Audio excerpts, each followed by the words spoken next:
നമസ്കാരം. തൊടിയിലെ ചെടിയിലേക്ക് എല്ലാ പ്രേക്ഷകർക്കും സ്വാഗതം. ഇന്ന് നമ്മൾ പരിചയപ്പെടുന്നത് ഗന്ധരാജൻ എന്ന സസ്യത്തിനെയാണ്.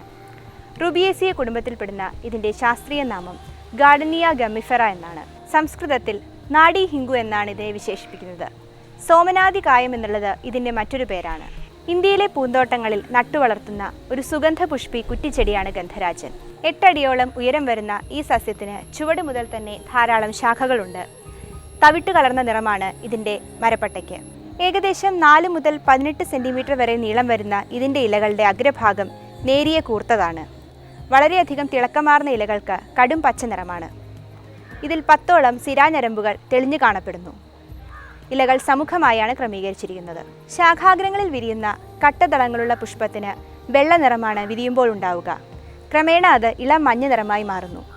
പേര് സൂചിപ്പിക്കുന്നത് പോലെ തന്നെ ഗന്ധങ്ങളുടെ രാജാവാണ് ഈ സസ്യം. തീക്ഷ്ണമേറിയ സുഗന്ധമാണ് ഈ പുഷ്പത്തിനുള്ളത്. വലിയ വൃത്താകാരത്തിലുള്ള ഫലത്തിനുള്ളിൽ തിളക്കമാർന്ന വിത്തുകൾ അടുക്കി ക്രമീകരിച്ചിരിക്കുന്നു. ബീറ്റാസീറ്റോസ്റ്റിറോൾ, ഡിമാനിറ്റോൾ തുടങ്ങിയവയാണ് ഇതിലെ പ്രധാന രാസഘടകങ്ങൾ. ഗാർഡനോസൈഡ്, സ്കാൻഡോസൈഡ് തുടങ്ങിയവ അടങ്ങിയിരിക്കുന്ന ഇതിൻ്റെ മരത്തൊലിയിൽ നിന്നും ഒലിച്ചിറങ്ങുന്ന ദ്രാവകത്തിന് പച്ച കലർന്ന മഞ്ഞ നിറമാണ്. ഈ ദ്രാവകമാണ് ഇതിൻ്റെ ഉപയോഗ്യമായ ഭാഗം. ഈ ദ്രാവകം അഗ്നിദീപനവും കൃമിഹരവും വേദനാശമനവുമാണ്. ആയുർവേദത്തിൽ മാത്രമല്ല, ചൈനയിലെ നാടോടി വൈദ്യത്തിലും ഇത് ധാരാളമായി ഉപയോഗിച്ചു വരുന്നുണ്ട്. കൂടുതലായിട്ടുള്ള ഔഷധ ഗുണങ്ങളെപ്പറ്റി ഡോക്ടർ CM ശ്രീകൃഷ്ണൻ നമ്മളോട് വിശദീകരിക്കുന്നതാണ്.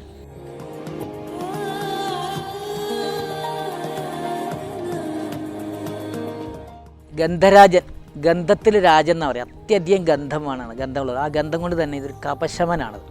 ഈ മൂക്കടപ്പും ഇതൊക്കെ ഉണ്ടെങ്കിൽ അതിൻ്റെ ആ ഇല എടുത്തിട്ട് മണപ്പിച്ചാൽ തന്നെ അത് മാറും.